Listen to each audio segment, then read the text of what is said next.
भारतीय जनता पार्टी के माननीय राष्ट्रीय प्रवक्ता जगन्नाथपुरी से सांसद और पूर्वोत्तर राज्यों के प्रभारी आदरणीय संबित पात्रा जी आपको संबोधित करेंगे। मेरा विनम्र निवेदन आदरणीय संबित जी से है, आपको संबोधित करें। धन्यवाद माननीय संजय जी और मीडिया के सभी साथियों को बहुत बहुत धन्यवाद एवं अभिनंदन। एक शॉर्ट नोटिस में आप आज यहाँ सब आए। आज का विषय बहुत I will say it will be a brief issue, won't take much of your time, मगर एक बहुत गंभीर विषय है। And at the outset itself I want to mention, मैं आरंभ में ही कहना चाहता हूं कि यह विषय बांग्लादेश से जुड़ा हुआ है। We are not intruding into any kind of international domain, but चूंकि ये रविंद्रनाथ टैगोर जी का विषय है, इसलिए हमारे हृदय के निकट का विषय है, भारत के हृदय के निकट का विषय। इसलिए भारतीय जनता पार्टी इस पूरे मामले को बड़े गंभीरता से लेती है और बहुत सेंसिटिवली, संवेदनशीलता से लेती है। आप सबको विदित है कि मंगलवार को रविंद्रनाथ टैगोर जी के पैतृक घर, जो कि बांग्लादेश में स्थित है, वहां आक्रमण हुआ, वहां हमला हुआ और उसको काफी क्षति पहुंचाई गई है। गुरुदेव रविंद्रनाथ टैगोर कोई आम शख्सियत नहीं थे। Gurudev Rabindranath Tagore was not an ordinary person. He was a man of diversity. He was a man who gave a lot to this world. वो एक ऐसे व्यक्तित्व थे जो केवल सीमाओं से बंधे हुए व्यक्ति नहीं थे। उन्होंने 2 राष्ट्र के राष्ट्रगान को लिखा। भारतवर्ष के राष्ट्रगान को भी, जन गण मन को, रविंद्रनाथ जी के कलम ने ही संजोया और बांग्लादेश के राष्ट्रगान को भी रविंद्रनाथ ठाकुर जी ने उसे अलंकृत किया, उसे लिखा। एक ऐसा व्यक्तित्व जिसको नोबेल प्राइज मिला। रविंद्रनाथ ठाकुर जी के दादाजी द्वारकानाथ टैगोर 1840 में ढाका से लगभग 125 किलोमीटर दूर सिराजगंज में एक 2 मंजिला घर उन्होंने बनाया था, जिसको कचहरी बाड़ी, हम लोग उड़िया में भी बंगाली में भी कचहरी बोलते हैं जहां बैठते हैं, तो कचहरी बाड़ी मतलब घर होता है। कचहरी बाड़ी बनाया जिस पर अटैक हुआ है। और जो अभी मीडिया के माध्यम से पता चल रहा है, यह जो अटैक हुआ है, यह जो आक्रमण हुआ है गुरुदेव रविंद्रनाथ टैगोर जी के घर पर, यह अटैक जमाते इस्लामी और हिफाजत इस्लाम, इन संगठन के लोगों ने किया है। और मीडिया के माध्यम से यह भी मालूम पड़ा है कि यह अटैक एक प्री प्लान्ड अटैक था। 5-6 दिन से इसकी एक योजना बन रही थी कि योजनाबद्ध तरीके से रविंद्रनाथ टैगोर के, जो कि एक बुनियाद है, बंगाल के, हमारी सभ्यता के, संस्कृति के एक धरोहर हैं, उनके घर पर हमला किया जाएगा ताकि एक बड़ा मैसेज वो शायद विश्व को देना चाहते थे। और यह भी आपको बता दें कि यह घर बांग्लादेश सरकार ने सरकारी रूप से एक म्यूजियम के रूप में घोषित किया था। It was a declared museum, a museum which in fact within its precincts holds the originality of that part of India, of that part of the globe, I would say. Ravindra संगीत, कई कृतियां इसी घर में बैठकर रविंद्रनाथ टैगोर जी ने अंजाम दिया था उन्हें, और आज उसे ध्वस्त किया गया है। 3 विषय में यहां रखना चाहूंगा बड़ी जिम्मेदारी के साथ कि जो अंतरिम सरकार है, the interim government of Mohammad Yunus ji की जो अंतरिम सरकार है, उस सरकार का यह व्यवहार उचित नहीं है। अभी भी कोई कार्यवाही नहीं हुई है। इतने बड़े इंटरनेशनल मॉन्यूमेंट को बचा के नहीं रखा जा सका। एक बहुत ही खराब संदेश पूरे विश्व दरबार में जाता है। तो भारतीय जनता पार्टी की प्रवक्ता के नाते बांग्लादेश के अंतरिम सरकार के इस व्यवहार की हम निंदा करते हैं। दूसरा, रविन्द्रनाथ टैगोर जी एक साधारण व्यक्तित्व नहीं है। मैं नहीं कहूंगा नहीं थे, क्योंकि इतने बड़े बड़ी शख्सियत वो हमेशा के लिए हमारे बीच में रहते हैं। महात्मा गांधी आज भी हमारे साथ उनके विचारधारा के रूप में मौजूद है। ठीक उसी प्रकार रविन्द्रनाथ टैगोर जी भी उनके विचारधारा के रूप में, रविंद्र संगीत के रूप में, उनके लेखनी के रूप में आज भी हमारे बीच में मौजूद है। एक इस प्रकार का Nobel laureate, when he has been attacked, when his house has been attacked, when his way of thinking has been attacked, जब उनके विचारों पर आक्रमण और प्रहार होता है, एक डिजाइन के अंतर्गत होता है, we appeal the world community to come together against this. This is the appeal of Bharatiya Janata Party, a party which believes in inclusivity, a party which believes in the mantra of सबका साथ, सबका विकास, सबका प्रयास। स्वाभाविक रूप से आज यही party, we are giving a global call that all the countries who value morality, the countries who value civilizational thoughts, the countries which value creativity, the countries which value culture, they should all come together in unison to denounce what has happened today in Bangladesh, the attack on the house of Rabindranath Tagore. Thank you so much. प्रश्न सादर आमंत्रित हैं। पहले इससे related पूछिए।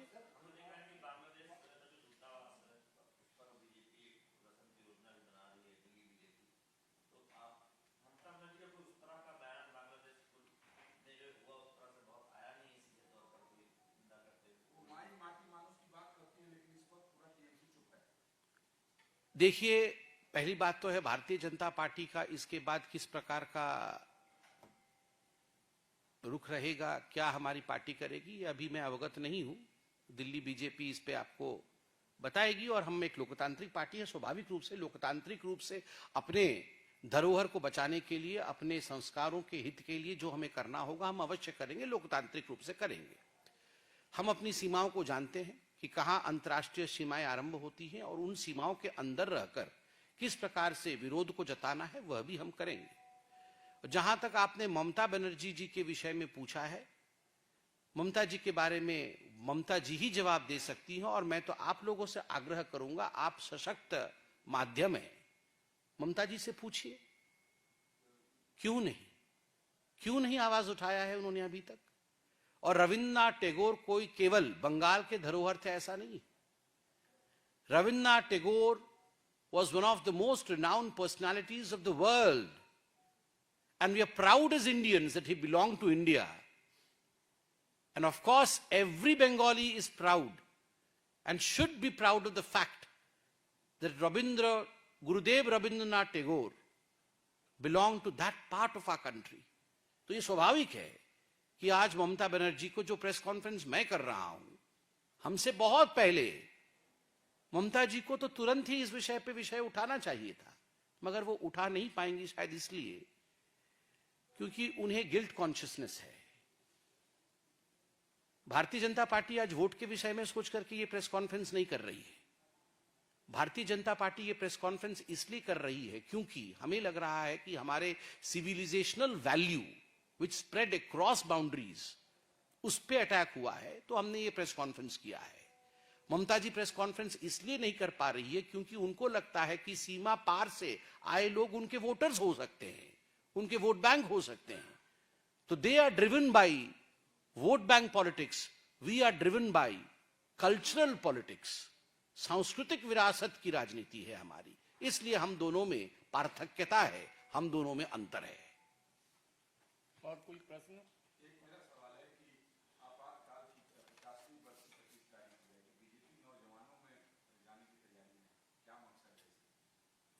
देखिए, मकसद तो बड़ा साफ है। आप और हम भी, उस समय हमारा जन्म नहीं हुआ था 1947 में जब भारत आजाद हुआ था, मगर भारत की आजादी कैसी हुई, आजादी के बाद क्या हुआ, किस प्रकार का नरसंहार हुआ था जो कभी नहीं होना चाहिए, कौन कौन ऐसे महान विभूतियां थी जिनके कारण भारतवर्ष को आजादी मिली, ये सब विषय हमें जानना चाहिए। कैसे जानेंगे? पढ़ के जानेंगे, भिन्न भिन्न लेक्चर सीरीज से जानेंगे, माता पिता से जानेंगे, दादा दादी से जानेंगे। तो स्वाभाविक है किसी भी मूल समाज में, किसी भी सांस्कृतिक देश में एक चेष्टा जरूर रहनी चाहिए कि जो पूर्व है, जो विगत है, उसके विषय में आज शिक्षा दिया जाए ताकि भविष्य बिगड़ न जाए या भविष्य संवर जाए।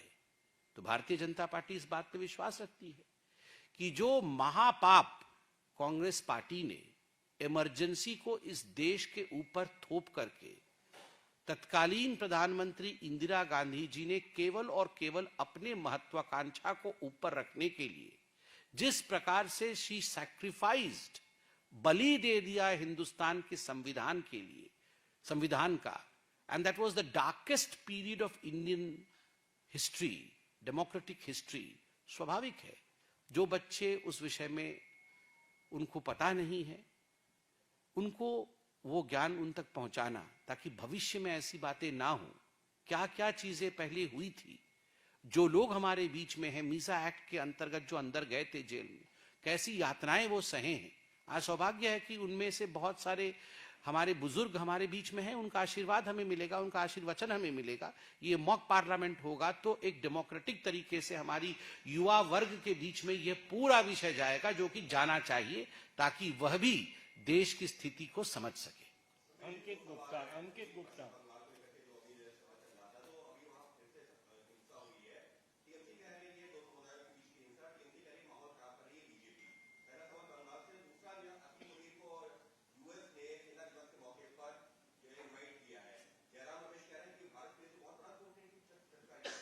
देखिए, पहली बात तो है जहां तक ममता बनर्जी और बंगाल में जो हिंसा हो रही है उसका सवाल है, आए दिन आप देखते हैं किस प्रकार से वहां पर हिंदुओं के ऊपर अत्याचार होता रहता है और ये कोई नई बात नहीं है। और इसके लिए प्रेस कॉन्फ्रेंस करके मुझे शायद फैक्ट पेश करने की भी आवश्यकता नहीं है, क्योंकि आप खुद जब जमीन पर जाते हैं तो the situation speaks for self. अभी अभी मुर्शिदाबाद के पूरे विषय को कोर्ट ने कहा कि स्टेट ने स्पॉन्सर किया था, ये स्टेट के कारण से हुआ, स्टेट के फेलियर के कारण से हुआ। और उससे पहले ममता जी कह रही थी कि भारतीय जनता पार्टी ने कराया, मगर कोर्ट ने ममता बनर्जी को आईना दिखाया और कहा नहीं, भारतीय जनता पार्टी के लिए नहीं, आपके गलती के कारण से हुआ, आपने किया है ये। और आज रविंद्रनाथ टैगोर जी के घर के आक्रमण के प्रेस कॉन्फ्रेंस तक को बंगाल से टीएमसी कर नहीं पा रही है, केवल और केवल अपीजमेंट की राजनीति के कारण। मगर याद रखिए, appeasement has its own life span. समाप्त होने वाला है तुष्टीकरण की राजनीति की आयु जो टीएमसी बंगाल में कर रही है। और जहां तक आपने कांग्रेस के जयराम रमेश जी के प्रश्न के विषय में पूछा, तो चाहे जयराम जी हो चाहे राहुल जी हो, ये बिना किसी विषय को पूरी तरह से जाने हड़बड़ी में रहते हैं कि कैसे हम आनन फानन में हिंदुस्तान को कटघरे में खड़ा कर दें। मोदी जी को अटैक करने के नाम पर हिंदुस्तान को कटघरे में खड़ा कर दे। वो G7 वाले में भी पूरा ऐसा ही चल रहा था, बाद में अभी कहां मुंह छुपाएंगे वो समझ नहीं पा रहे हैं। तो स्वाभाविक है, मुझे लगता है उनको सीरियसली लेने की आवश्यकता नहीं है। आप इंतजार करिए, हिंदुस्तान आज ग्लोबल प्लेटफॉर्म में बहुत बड़े पायदान पे खड़ा है।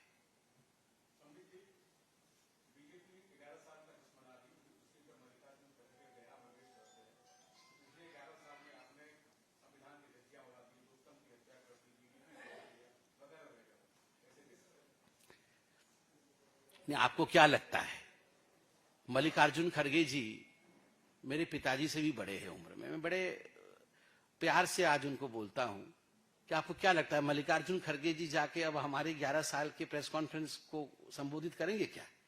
अब वो विपक्ष के नेता हैं, वो विपक्ष के पार्टी के अध्यक्ष हैं, तो स्वाभाविक है कुछ ना कुछ तो बोलेंगे ही, अच्छा तो बोलेंगे नहीं। मगर मल्लिकार्जुन खड़गे से एक दिन आप चाय पीते हुए उनसे पूछ लीजिएगा, वो दिल की बात आपको बताएंगे। वो भी जानते हैं अच्छा क्या हुआ है। अब ये आपसे थोड़ी बताएंगे कि राजीव गांधी जी कहते थे कि 1 रुपया में भेजता हूं तो 18 पैसे ही नीचे पहुंचते हैं, बाकी तो पैसे मार के हमारे लोग ही खा जाते थे। क्योंकि कांग्रेसी ही थे सब उस समय। अब वो किस मुंह से बोलेंगे कि अरे 1 रुपया भेजा जाता है तो 1 रुपया ही पहुंच जाता है, अब बोल भी नहीं सकते हैं। अब तो ऐसा सब कुछ ना कुछ तो बोलेंगे, विपक्षी है ना। तो इसलिए हमारी जो अंगिमा और भंगिमा वो ऐसी रहनी चाहिए कि हम अहंकार से बहुत दूर, गरीबों के साथ, और जो हमने अच्छा काम किया है, विपक्ष के ऊपर कोई भी अटैक किए बगैर अच्छे कामों को जनता तक पहुंचाना, और वही काम हम कर रहे हैं। 11 वर्ष की उपलब्धियों को बिना अहंकार के जनता तक पहुंचा रहे हैं। और वर्ल्ड बैंक का रिपोर्ट देखिए ना, गरीबी रेखा से कितने लोग ऊपर आए हैं। आप आंकड़े खुद बोल रहे हैं, वर्ल्ड बैंक बोल रही है।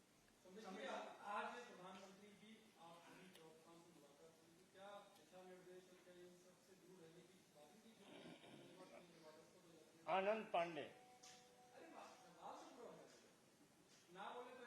ऐसा है कि आप बहुत प्रतिष्ठित चैनल से हैं, मैं प्यार से कहूंगा, आपकी जो चीफ एडिटोरियल बोर्ड मीटिंग होती है, हम तो कभी नहीं पूछते हैं आपके चीफ एडिटोरियल बोर्ड की मीटिंग में क्या हुआ है ना। अरे सभी हमारा घर का मामला है, हमारे घर में जो मीटिंग हुई है वो हमारे घर का विषय है।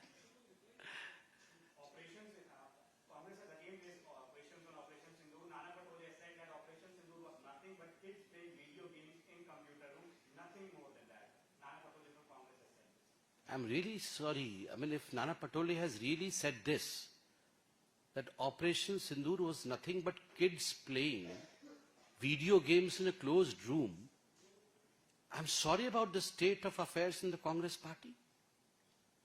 If the Congress party has decided that they want to commit suicide, the only thing that we can do as a good Samaritan is, as a good citizen of this country, is to appeal to them, don't commit suicide for God's sake. कौन kids हैं? ये भारतवर्ष के army के लोग kids हैं, और ये जो हमारी ब्रह्मोस मिसाइल्स चली, ये वीडियो गेम्स हैं। ये जो 9 आतंकवादी अड्डे ध्वस्त हो गए, ये वीडियो गेम के हिस्से थे। या ये जो 11 एयरबेस ध्वस्त हो गए, ये वीडियो गेम के हिस्से थे। ये नाना पटोले जी ने जो आज कहा है कि ऑपरेशन सिंदूर कुछ नहीं था, केवल एक वीडियो गेम था जिसमें बच्चे बैठकर वीडियो गेम खेल रहे थे। मैं बता दूं, वो बच्चा राहुल गांधी था जो वीडियो गेम दिन रात खेलता है। इसलिए ऑपरेशन सिंदूर जैसा एक महत्वपूर्ण विषय उनके पार्टी के बड़े नेताओं को वीडियो गेम जैसा नजर आता है। Ask Rahul Gandhi not to play video games but to be serious about the affairs that are happening around him. Thank you so much. Bharatiya Janata party के माननीय राष्ट्रीय प्रवक्ता जगन्नाथपुरी से सांसद और पूर्वोत्तर राज्यों के प्रभारी आदरणीय संबित पात्रा जी आपको संबोधित करेंगे। मेरा विनम्र निवेदन आदरणीय संबित जी से है, आपको संबोधित करें।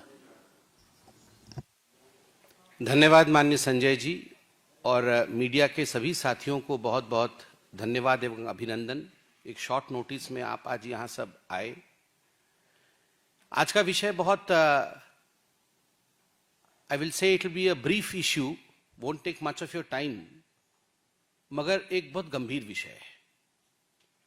And at the outset itself I want to mention, मैं आरंभ में ही कहना चाहता हूं कि यह विषय बांग्लादेश से जुड़ा हुआ है। We are not intruding into any kind of international domain, but चूंकि ये रविंद्रनाथ टैगोर जी का विषय है, इसलिए हमारे हृदय के निकट का विषय है, भारत के हृदय के निकट का विषय। इसलिए भारतीय जनता पार्टी इस पूरे मामले को बड़े गंभीरता से लेती है और बहुत सेंसिटिवली, संवेदनशीलता से लेती है। आप सबको विदित है कि मंगलवार को रविंद्रनाथ टैगोर जी के पैतृक घर, जो कि बांग्लादेश में स्थित है, वहां आक्रमण हुआ, वहां हमला हुआ और उसको काफी क्षति पहुंचाई गई है। गुरुदेव रविंद्रनाथ टैगोर कोई आम शख्सियत नहीं थे। Gurudev Rabindranath Tagore was not an ordinary person.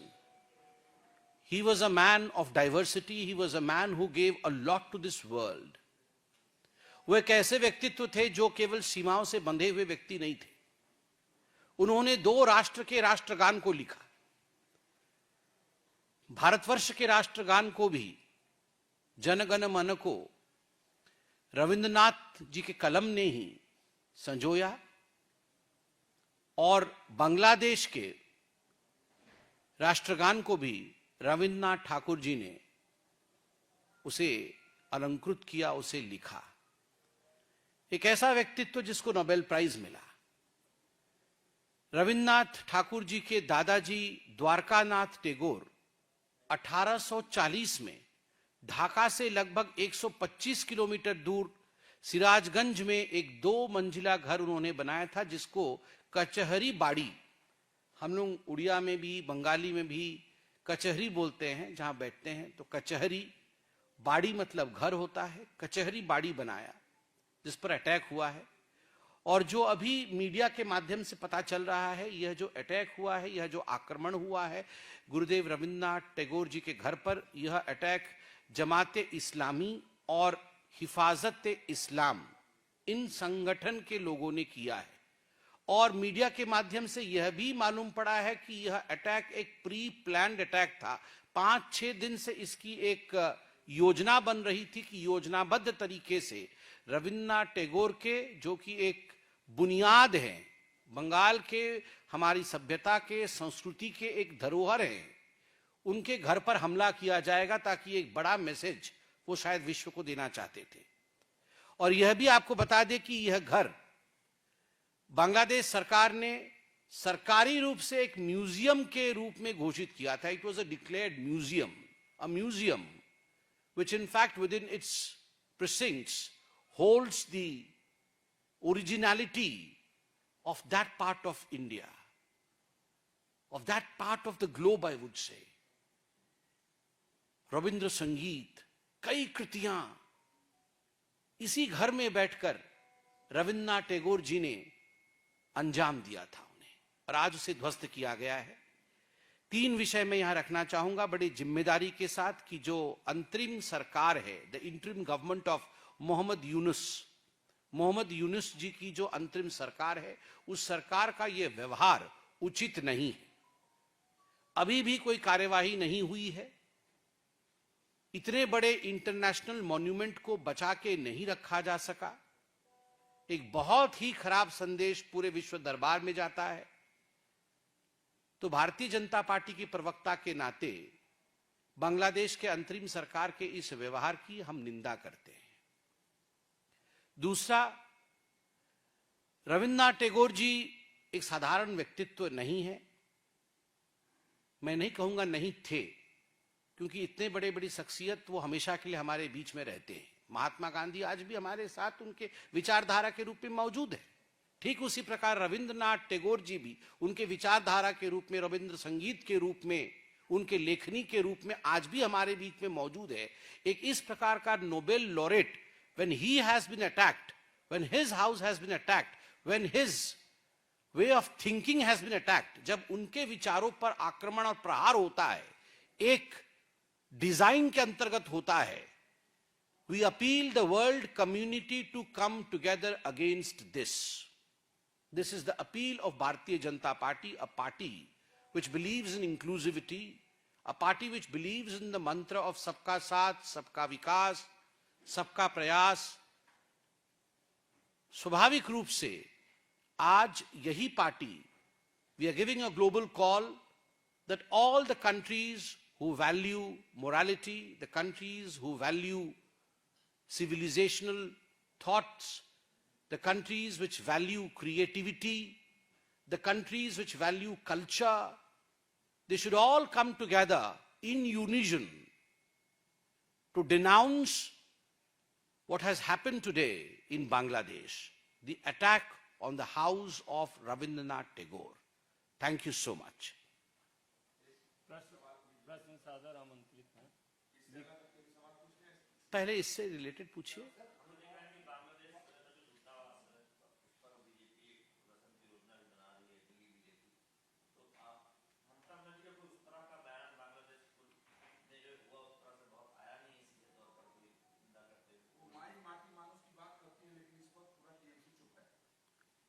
देखिए, पहली बात तो है भारतीय जनता पार्टी का इसके बाद किस प्रकार का रुख रहेगा, क्या हमारी पार्टी करेगी, ये अभी मैं अवगत नहीं हूं।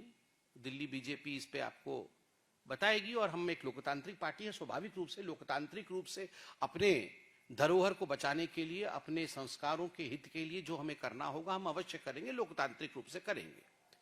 हम अपनी सीमाओं को जानते हैं कि कहां अंतर्राष्ट्रीय सीमाएं आरंभ होती हैं और उन सीमाओं के अंदर रहकर किस प्रकार से विरोध को जताना है वह भी हम करेंगे। जहां तक आपने ममता बनर्जी जी के विषय में पूछा है, ममता जी के बारे में ममता जी ही जवाब दे सकती हैं। और मैं तो आप लोगों से आग्रह करूंगा, आप सशक्त माध्यम है, ममता जी से पूछिए क्यों नहीं आवाज उठाया है उन्होंने अभी तक। और रविन्द्रनाथ टैगोर कोई केवल बंगाल के धरोहर थे ऐसा नहीं। Rabindranath Tagore was one of the most renowned personalities of the world, and we are proud as Indians that he belonged to India. And of course, every Bengali is proud and should be proud of the fact that Gurudev Rabindranath Tagore belonged to that part of our country. तो ये स्वाभाविक है कि आज ममता बनर्जी को जो press conference मैं कर रहा हूं, हमसे बहुत पहले ममता जी को तो तुरंत ही इस विषय पे विषय उठाना चाहिए था, मगर वो उठा नहीं पाएंगी शायद इसलिए क्योंकि उन्हें गिल्ट कॉन्शियसनेस है। भारतीय जनता पार्टी आज वोट के विषय में सोच करके ये प्रेस कॉन्फ्रेंस नहीं कर रही है। भारतीय जनता पार्टी ये प्रेस कॉन्फ्रेंस इसलिए कर रही है क्योंकि हमें लग रहा है कि हमारे civilisational value which spread across boundaries उस पे अटैक हुआ है, तो हमने ये प्रेस कॉन्फ्रेंस किया है। ममता जी प्रेस कॉन्फ्रेंस इसलिए नहीं कर पा रही है क्योंकि उनको लगता है कि सीमा पार से आए लोग उनके वोटर्स हो सकते हैं, उनके वोट बैंक हो सकते हैं। तो they are driven by vote bank politics, we are driven by cultural politics. सांस्कृतिक विरासत की राजनीति है हमारी, इसलिए हम दोनों में पार्थक्यता है, हम दोनों में अंतर है। और कोई प्रश्न?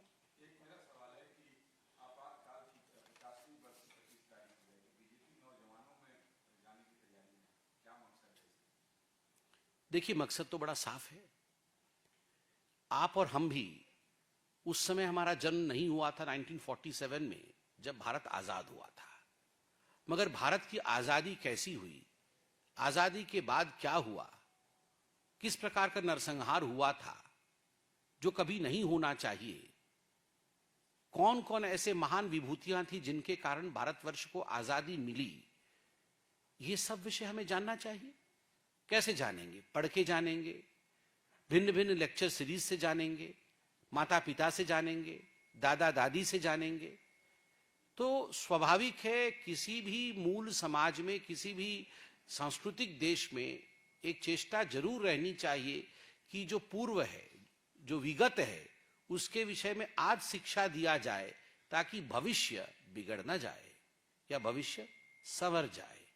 तो भारतीय जनता पार्टी इस बात पे विश्वास रखती है कि जो महापाप कांग्रेस पार्टी ने इमरजेंसी को इस देश के ऊपर थोप करके तत्कालीन प्रधानमंत्री इंदिरा गांधी जी ने केवल और केवल अपने महत्वाकांक्षा को ऊपर रखने के लिए जिस प्रकार से शी सैक्रिफाइस्ड, बलि दे दिया हिंदुस्तान के संविधान के लिए, संविधान का, and that was the darkest period of Indian history, democratic history. स्वाभाविक है जो बच्चे उस विषय में उनको पता नहीं है, उनको वो ज्ञान उन तक पहुंचाना ताकि भविष्य में ऐसी बातें ना हो। क्या क्या चीजें पहले हुई थी, जो लोग हमारे बीच में हैं, मीसा एक्ट के अंतर्गत जो अंदर गए थे जेल में, कैसी यातनाएं वो सहे हैं।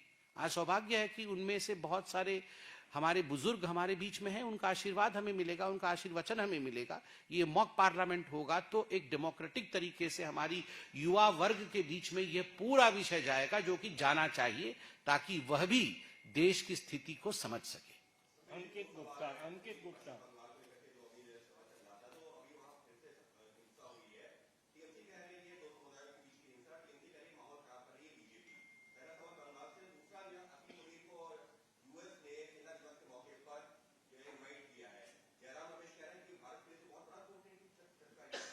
देखिए, पहली बात तो है, जहां तक ममता बनर्जी और बंगाल में जो हिंसा हो रही है उसका सवाल है, आए दिन आप देखते हैं किस प्रकार से वहां पर हिंदुओं के ऊपर अत्याचार होता रहता है, और ये कोई नई बात नहीं है। और इसके लिए प्रेस कॉन्फ्रेंस करके मुझे शायद फैक्ट पेश करने की भी आवश्यकता नहीं है, क्योंकि आप खुद जब जमीन पर जाते हैं तो the situation speaks for self. अभी अभी मुर्शिदाबाद के पूरे विषय को कोर्ट ने कहा कि स्टेट ने स्पॉन्सर किया था, ये स्टेट के कारण से हुआ, स्टेट के फेलियर के कारण से हुआ। और उससे पहले ममता जी कह रही थी कि भारतीय जनता पार्टी ने कराया, मगर कोर्ट ने ममता बनर्जी को आईना दिखाया और कहा नहीं, भारतीय जनता पार्टी के लिए नहीं, आपके गलती के कारण से हुआ, आपने किया है ये। और आज रविंद्रनाथ टैगोर जी के घर के आक्रमण के प्रेस कॉन्फ्रेंस तक को बंगाल से टीएमसी कर नहीं पा रही है, केवल और केवल अपीजमेंट की राजनीति के कारण। मगर याद रखिए, appeasement has its own life span. समाप्त होने वाला है तुष्टीकरण की राजनीति की आयु जो टीएमसी बंगाल में कर रही है। और जहां तक आपने कांग्रेस के जयराम रमेश जी के प्रश्न के विषय में पूछा, तो चाहे जयराम जी हो चाहे राहुल जी हो, ये बिना किसी विषय को पूरी तरह से जाने हड़बड़ी में रहते हैं कि कैसे हम आनन फानन में हिंदुस्तान को कटघरे में खड़ा कर दें। मोदी जी को अटैक करने के नाम पर हिंदुस्तान को कटघरे में खड़ा कर दे। वो G7 वाले में भी पूरा ऐसा ही चल रहा था, बाद में अभी कहां मुंह छुपाएंगे वो समझ नहीं पा रहे हैं। तो स्वाभाविक है, मुझे लगता है उनको सीरियसली लेने की आवश्यकता नहीं है। आप इंतजार करिए, हिंदुस्तान आज ग्लोबल प्लेटफॉर्म में बहुत बड़े पायदान पे खड़ा है।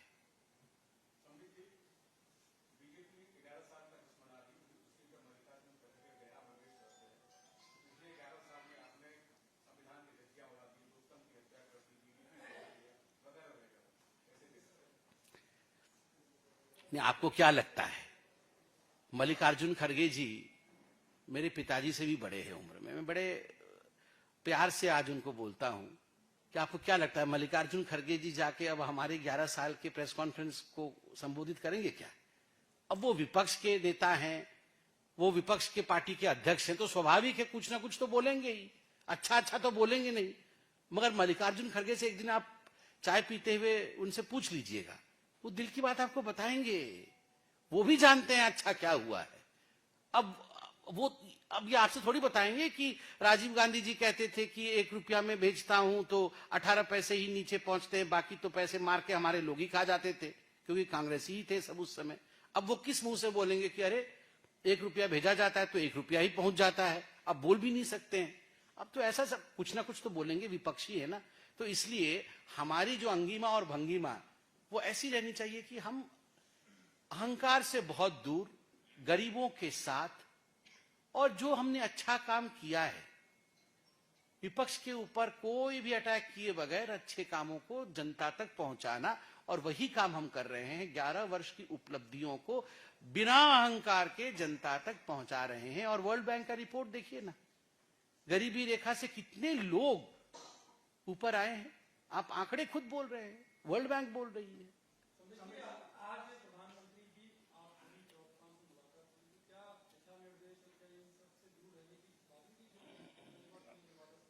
आनंद पांडे, ऐसा है कि आप बहुत प्रतिष्ठित चैनल से हैं, मैं प्यार से कहूंगा, आपकी जो चीफ एडिटोरियल बोर्ड मीटिंग होती है, हम तो कभी नहीं पूछते हैं आपके चीफ एडिटोरियल बोर्ड की मीटिंग में क्या हुआ है ना। अरे सभी हमारा घर का मामला है, हमारे घर में जो मीटिंग हुई है वो हमारे घर का विषय है।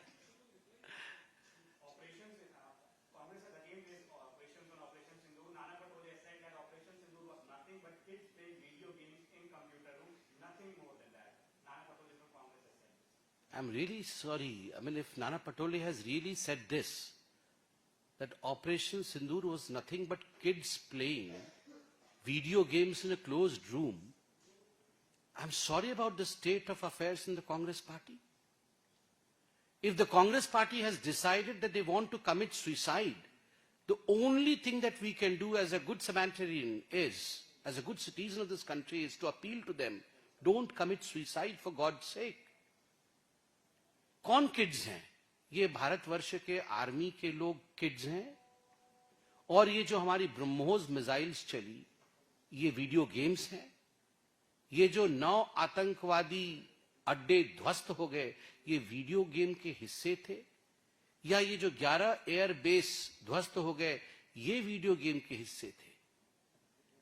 ये नाना पटोले जी ने जो आज कहा है कि ऑपरेशन सिंदूर कुछ नहीं था, केवल एक वीडियो गेम था जिसमें बच्चे बैठकर वीडियो गेम खेल रहे थे। मैं बता दूं, वो बच्चा राहुल गांधी था जो वीडियो गेम दिन रात खेलता है। इसलिए ऑपरेशन सिंदूर जैसा एक महत्वपूर्ण विषय उनके पार्टी के बड़े नेताओं को वीडियो गेम जैसा नजर आता है। Ask Rahul Gandhi not to play video games but to be serious about the affairs that are happening around him.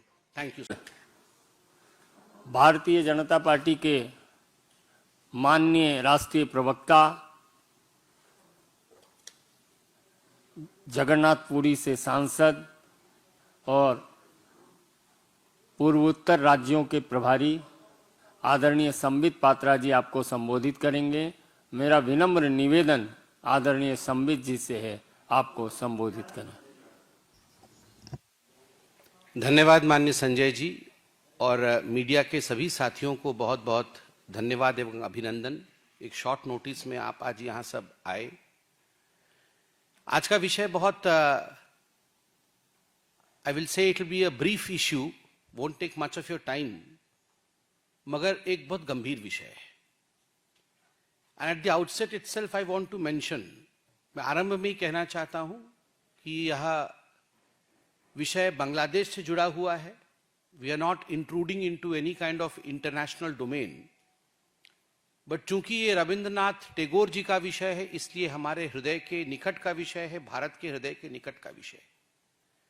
इसलिए भारतीय जनता पार्टी इस पूरे मामले को बड़े गंभीरता से लेती है और बहुत सेंसिटिवली, संवेदनशीलता से लेती है। आप सबको विदित है कि मंगलवार को रविंद्रनाथ टैगोर जी के पैतृक घर, जो कि बांग्लादेश में स्थित है, वहां आक्रमण हुआ, वहां हमला हुआ और उसको काफी क्षति पहुंचाई गई है। गुरुदेव रविंद्रनाथ टैगोर कोई आम शख्सियत नहीं थे। Gurudev Rabindranath Tagore was not an ordinary person. He was a man of diversity. He was a man who gave a lot to this world. वो एक ऐसे व्यक्तित्व थे जो केवल सीमाओं से बंधे हुए व्यक्ति नहीं थे। उन्होंने 2 राष्ट्र के राष्ट्रगान को लिखा। भारतवर्ष के राष्ट्रगान को भी, जन गण मन को, रविंद्रनाथ जी के कलम ने ही संजोया और बांग्लादेश के राष्ट्रगान को भी रविंद्रनाथ ठाकुर जी ने उसे अलंकृत किया, उसे लिखा। एक ऐसा व्यक्तित्व जिसको नोबेल प्राइज मिला। रविंद्रनाथ ठाकुर जी के दादाजी द्वारकानाथ टैगोर 1840 में ढाका से लगभग 125 किलोमीटर दूर सिराजगंज में एक 2 मंजिला घर उन्होंने बनाया था, जिसको कचहरी बाड़ी, हम लोग उड़िया में भी बंगाली में भी कचहरी बोलते हैं जहां बैठते हैं, तो कचहरी बाड़ी मतलब घर होता है। कचहरी बाड़ी बनाया जिस पर अटैक हुआ है।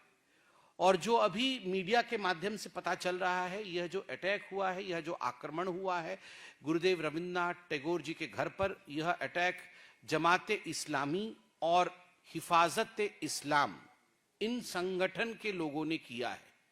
और मीडिया के माध्यम से यह भी मालूम पड़ा है कि यह अटैक एक प्री प्लान्ड अटैक था। 5-6 दिन से इसकी एक योजना बन रही थी कि योजनाबद्ध तरीके से रविंद्रनाथ टैगोर के, जो कि एक बुनियाद है, बंगाल के हमारी सभ्यता के, संस्कृति के एक धरोहर है, उनके घर पर हमला किया जाएगा ताकि एक बड़ा मैसेज वो शायद विश्व को देना चाहते थे। और यह भी आपको बता दें कि यह घर बांग्लादेश सरकार ने सरकारी रूप से एक म्यूजियम के रूप में घोषित किया था। It was a declared museum, a museum which in fact within its precincts holds the originality of that part of India, of that part of the globe, I would say. Ravindra संगीत, कई कृतियां इसी घर में बैठकर रविन्द्रनाथ टैगोर जी ने अंजाम दिया था उन्हें, और आज उसे ध्वस्त किया गया है। 3 विषय में यहां रखना चाहूंगा बड़ी जिम्मेदारी के साथ कि जो अंतरिम सरकार है, the interim government of Mohammad Yunus ji की जो अंतरिम सरकार है, उस सरकार का यह व्यवहार उचित नहीं है। अभी भी कोई कार्यवाही नहीं हुई है। इतने बड़े इंटरनेशनल मॉन्यूमेंट को बचा के नहीं रखा जा सका। एक बहुत ही खराब संदेश पूरे विश्व दरबार में जाता है। तो भारतीय जनता पार्टी की प्रवक्ता के नाते बांग्लादेश के अंतरिम सरकार के इस व्यवहार की हम निंदा करते हैं। दूसरा, रविन्द्रनाथ टैगोर जी एक साधारण व्यक्तित्व नहीं है। मैं नहीं कहूंगा नहीं थे, क्योंकि इतने बड़े बड़ी शख्सियत वो हमेशा के लिए हमारे बीच में रहते हैं। महात्मा गांधी आज भी हमारे साथ उनके विचारधारा के रूप में मौजूद है। ठीक उसी प्रकार रविन्द्रनाथ टैगोर जी भी उनके विचारधारा के रूप में, रविंद्र संगीत के रूप में, उनके लेखनी के रूप में आज भी हमारे बीच में मौजूद है। एक इस प्रकार का Nobel laureate, when he has been attacked, when his house has been attacked, when his way of thinking has been attacked, जब उनके विचारों पर आक्रमण और प्रहार होता है, एक डिजाइन के अंतर्गत होता है, we appeal the world community to come together against this. This is the appeal of Bharatiya Janata Party, a party which believes in inclusivity, a party which believes in the mantra of सबका साथ, सबका विकास, सबका प्रयास। स्वाभाविक रूप से आज यही party, we are giving a global call that all the countries who value morality, the countries who value civilizational thoughts, the countries which value creativity, the countries which value culture, they should all come together in unison to denounce what has happened today in Bangladesh, the attack on the house of Rabindranath Tagore. Thank you so much. प्रश्न सादर आमंत्रित हैं। पहले इससे related पूछिए।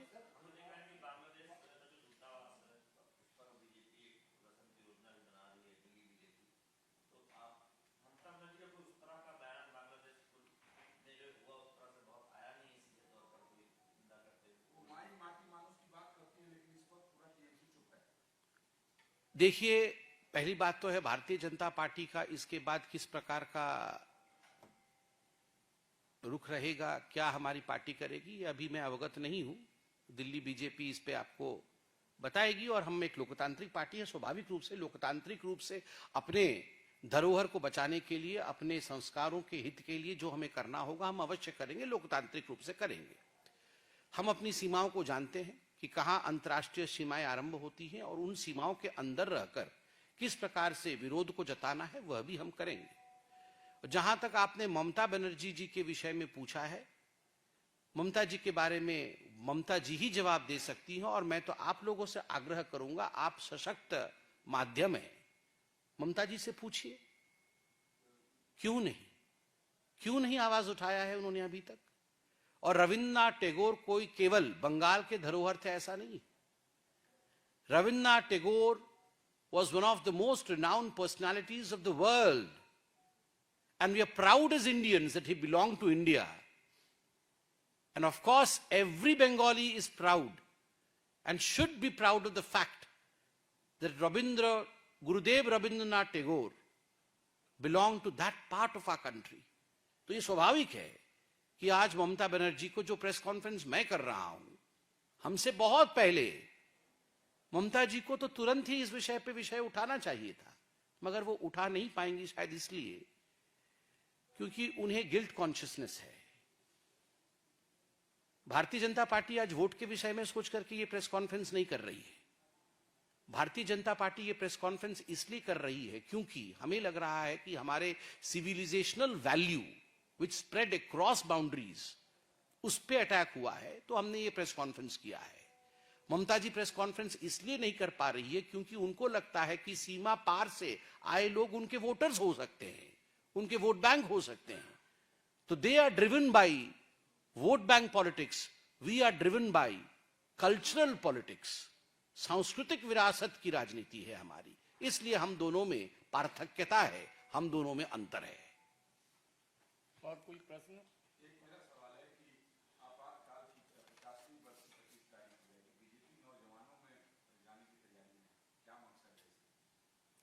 देखिए, मकसद तो बड़ा साफ है।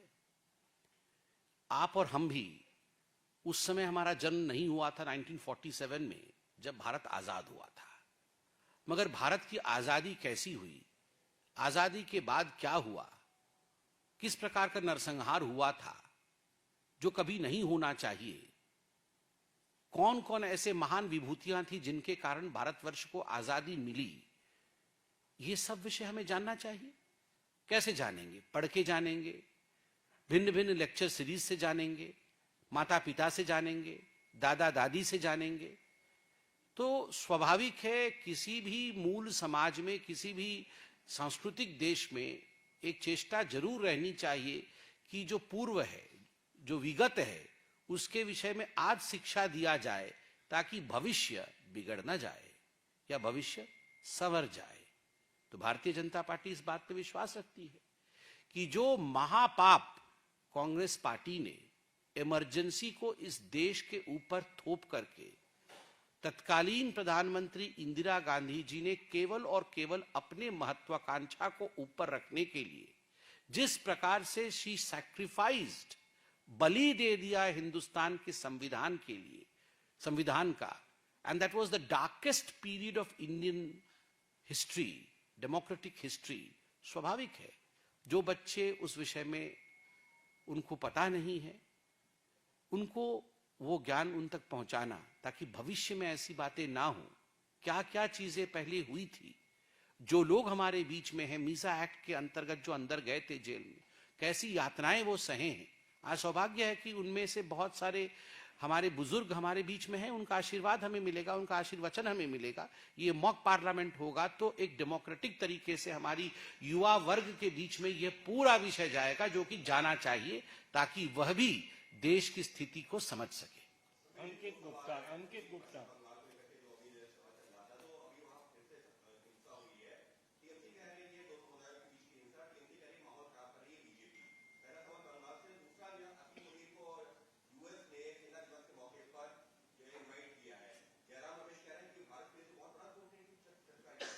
देखिए, पहली बात तो है, जहां तक ममता बनर्जी और बंगाल में जो हिंसा हो रही है उसका सवाल है, आए दिन आप देखते हैं किस प्रकार से वहां पर हिंदुओं के ऊपर अत्याचार होता रहता है और ये कोई नई बात नहीं है।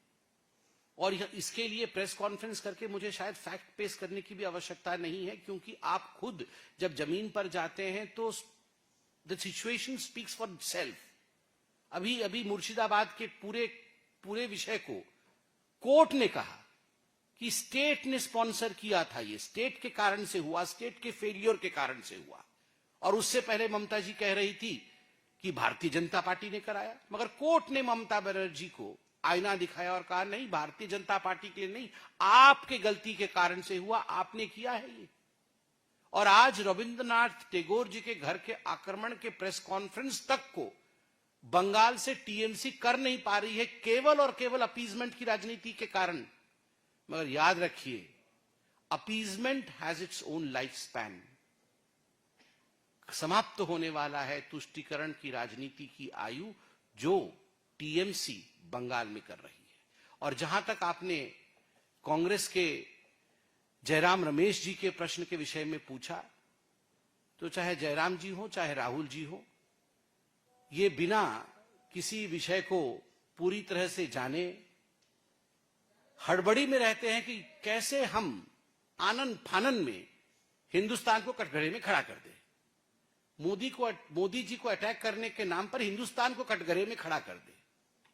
वो G7 वाले में भी पूरा ऐसा ही चल रहा था, बाद में अभी कहां मुंह छुपाएंगे वो समझ नहीं पा रहे हैं। तो स्वाभाविक है, मुझे लगता है उनको सीरियसली लेने की आवश्यकता नहीं है। आप इंतजार करिए, हिंदुस्तान आज ग्लोबल प्लेटफॉर्म में बहुत बड़े पायदान पे खड़ा है।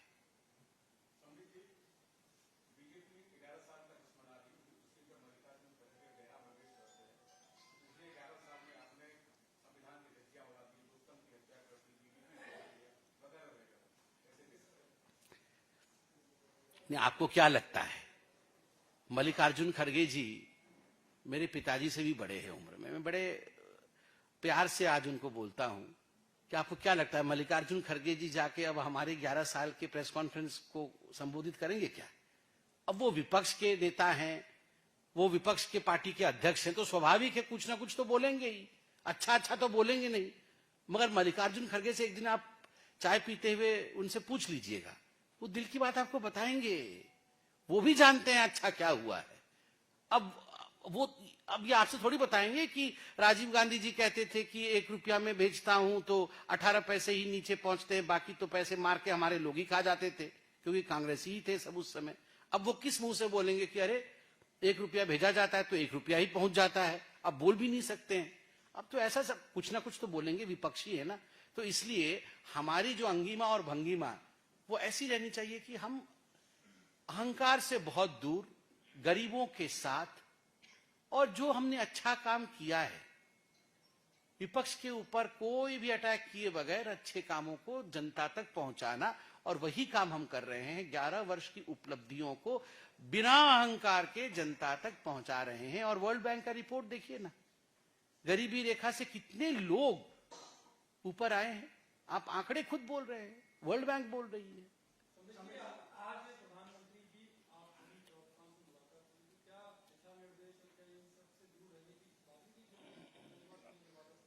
आनंद पांडे, ऐसा है कि आप बहुत प्रतिष्ठित चैनल से हैं, मैं प्यार से कहूंगा आपकी जो चीफ एडिटोरियल बोर्ड मीटिंग होती है, हम तो कभी नहीं पूछते हैं आपके चीफ एडिटोरियल बोर्ड की मीटिंग में क्या हुआ है ना। अरे सभी हमारा घर का मामला है, हमारे घर में जो मीटिंग हुई है वो हमारे घर का विषय है।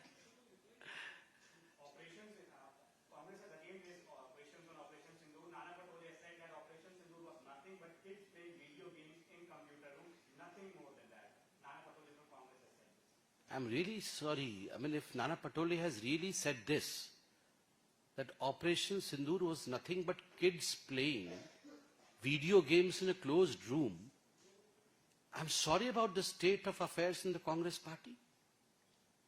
If the Congress party has decided that they want to commit suicide, the only thing that we can do as a good Samaritan is, as a good citizen of this country, is to appeal to them, don't commit suicide for God's sake. कौन kids हैं? ये भारतवर्ष के army के लोग kids हैं, और ये जो हमारी ब्रह्मोस मिसाइल्स चली ये वीडियो गेम्स हैं, ये जो 9 आतंकवादी अड्डे ध्वस्त हो गए ये वीडियो गेम के हिस्से थे, या ये जो 11 एयरबेस ध्वस्त हो गए ये वीडियो गेम के हिस्से थे। ये नाना पटोले जी ने जो आज कहा है कि ऑपरेशन सिंदूर कुछ नहीं था, केवल एक वीडियो गेम था जिसमें बच्चे बैठकर वीडियो गेम खेल रहे थे, मैं बता दूं वो बच्चा राहुल गांधी था जो वीडियो गेम दिन रात खेलता है। इसलिए ऑपरेशन सिंदूर जैसा एक महत्वपूर्ण विषय उनके पार्टी के बड़े नेताओं को वीडियो गेम जैसा नजर आता है। Ask Rahul Gandhi not to play video games but to be serious about the affairs that are happening around him. Thank you so much.